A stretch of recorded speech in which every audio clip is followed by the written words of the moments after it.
So I've defined some new flowers for testing purposes. As you can see, they are very creatively named.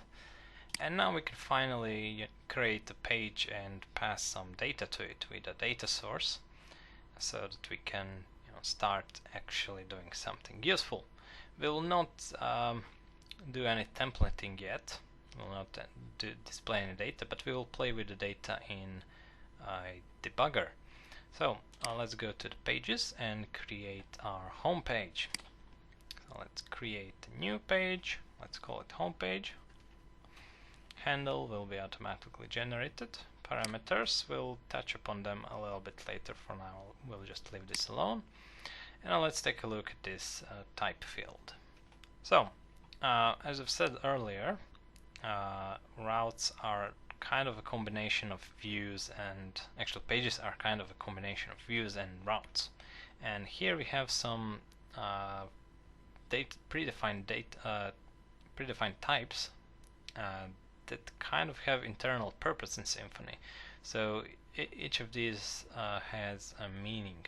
If we select a JSON, then Symfony will set the response header from that route to be application data JSON, whatever it is. If we set XML, then it will set the data type to XML when the server is responding. And we have index type, which will tell Symfony that this page is a home page. So let me just demonstrate this quickly. Let's create a page, and if I go to the home page now, you will see I get the home. Now if I remove index and save changes and try to refresh the page, I will get page not found, because Symfony does not know that this page is intended to be our home page. So we determine this by putting the index over here. Otherwise we would have to access our home page with home, like so. So now we again can access it. You can also define custom data types. Here you can type whatever you want, and this is useful to store some metadata about what this page is. You can type blog or I don't know, English. If you have multilingual website, then you can denote that this page is serving English content or something like that. So it's kind of useful for some logic and filtering later on. Okay, for now we don't need anything more here. Let's just save this and go to the list of pages. And as you can see, we immediately get we also get some information about created page. We get its URL and we get its template. Now let me show you where its template can be found. So if we go to our Symfony installation, if we go to workspace and pages, we get the home.xsl.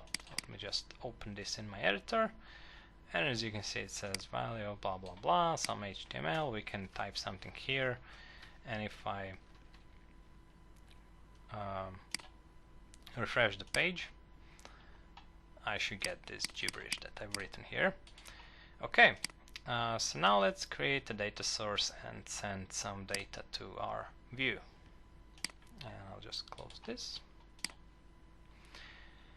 Okay, so when we are creating data source, the first thing is that we need to select from which section we'll draw our data.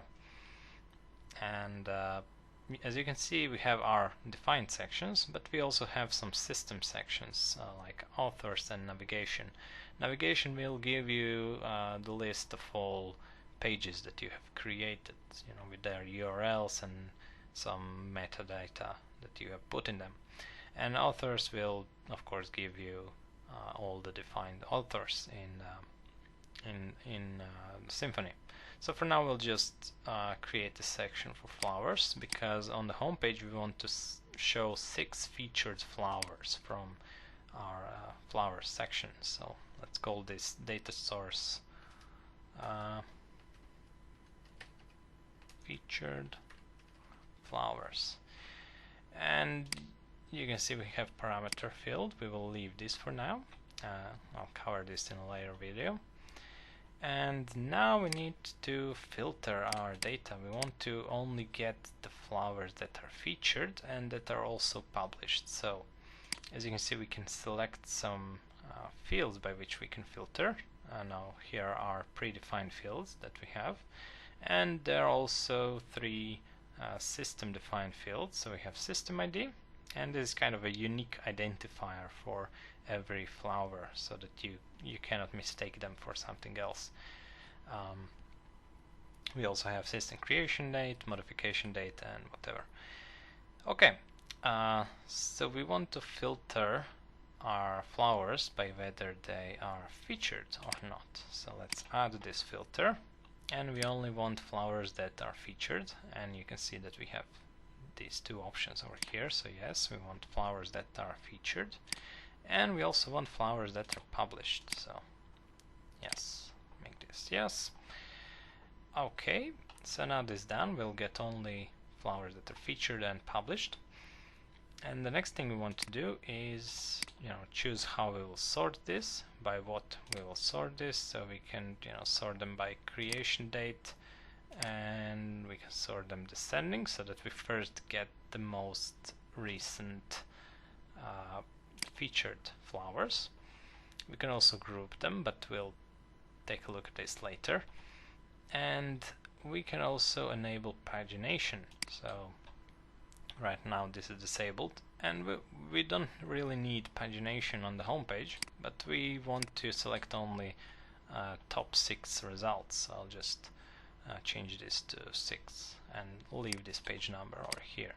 As you can see, we can use some parameters here, but we'll take a look at this later. And now we come to the most important part. If we don't select anything here, then we will simply not see anything. So since we are creating a featured, just a preview of our flowers, we want to select the name of the flower, the price, that's important. We don't need description. We want to, we know that it's published and featured since we have used this filter, so we don't really need to take care about this field. And we also want to display the tags that are related to this flower, and we also need the gallery so that we can generate a little thumbnail of featured image for that flower or whatever. Okay, and we also have some parameters. We'll take a look at this later at data source chaining when we come to that. And now we need to assign our data source to our page. So let's select the home page, since this is the only created page right now. Create a data source, and let's take a look at what we have done. So I'm just going to the front page, and as you can see, nothing has changed. And this is because we haven't really told our view how to display this data. So we will do this in the next video, but for now let's just play with the debugger. So we can access the debugger by adding question mark and debug to our URL. And now we get a nice interface for inspecting our data that was passed to the view, and we also have some other features like profiling. So here we can see how much it took to generate certain parts of our data. We can view the memory usage, database queries, and whatever you want. Okay, so let's get back to the debugger, and as you can see, we have our XML here, and the root node is data. Then we have parameters. These are assigned to every page, so you can find them on every page, and they just give you some essential system data, like what's the date today, what's the time zone, website name, page title, and I don't know, we have cookie path. This is for remembering user sessions and whatnot. Okay, and now we come to this part, featured flowers, and this is actually data from the data source that we have created and assigned to this page. So for example, if I unselect this and save changes, and if I refresh the debugger, you will see that there is no data source data anymore. So let's just change this back and refresh. Okay, so now it should be a good time to take a look at xpath. And xpath is a way of selecting parts of XML. So we are just practicing now for the next video where we will actually output the data to the XML, to the HTML. So if we, for example, want to select, I don't know, every entry in the featured flowers, this is how we would do it, and you can test all your data queries sort of over here. So first we type front slash, and this will denote the root, the whole document. Then we type data, and if I press enter now, you will see that I get the data selected. So next thing I want is to go to featured flowers. And you can see that I'm currently now on the featured flowers.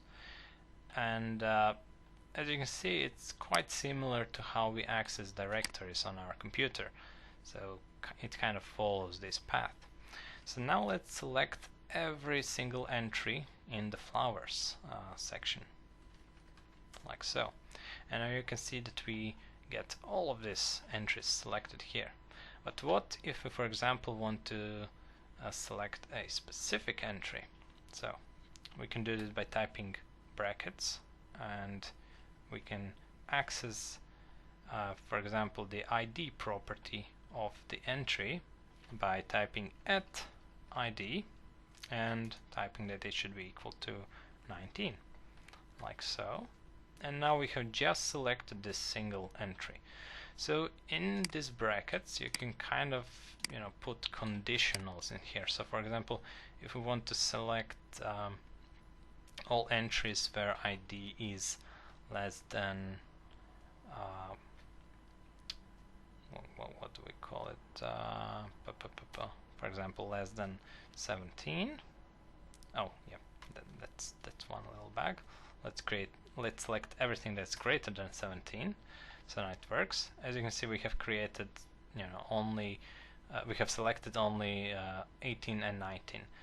There are some quirks when you are using xpath, and I will explain them in the later video, but for now let's just do this. So for example, you can see this is how I select all entries that are greater than or equal to 17, and then we can also select all the tags, like so. In those entries there are no other entries selected, and then we can also get all the values from all the tags where all items where the handle is equal to blue, for example.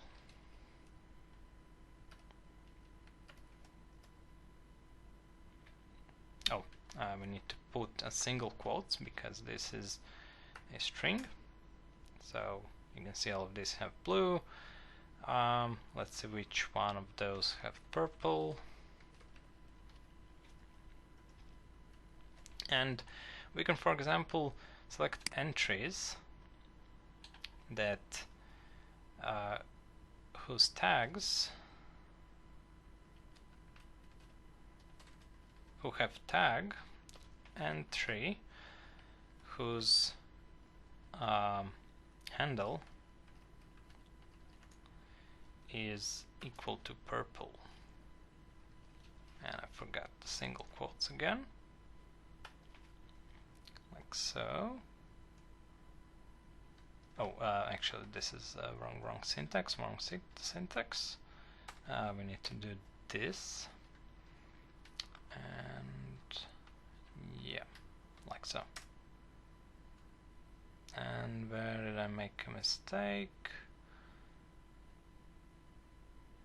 Oh, we need to use relative path, like so.